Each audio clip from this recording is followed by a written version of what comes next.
Hi there, sila Junker here. Kumusta ka?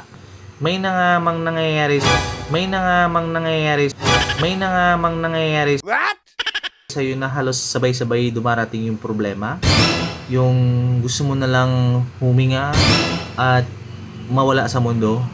Well, hindi lang ikaw man pinagdadaanan yan. Marami tayo.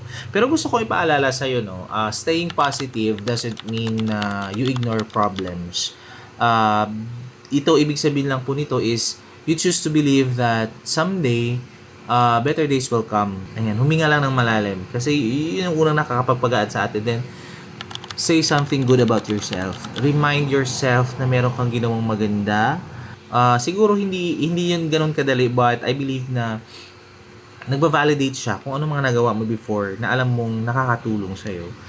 Hindi mo kailangang maging okay agad kasi hindi ganun kadali yun, no? Sana sa bawat bagay na maliit na sa tingin mo kailangan mo pasalamatan, even in small ways. Kumbaga, count your blessings, ika nga. Dahil doon nakakatulong na gumaan yung pakiramdam mo. So even in a tough days, piliin mo pa rin maging hopeful, no?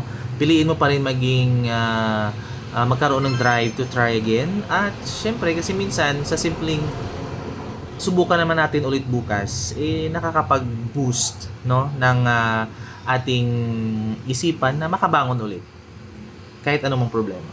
Again, hindi mo kailangan maging matatag lagi. Kailangan mo rin maging mahina. Minsan, kailangan mo mong assess ang sarili mo kung hanggang saan ka pwedeng lumaban.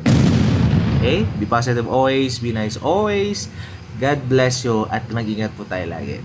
Bye-bye.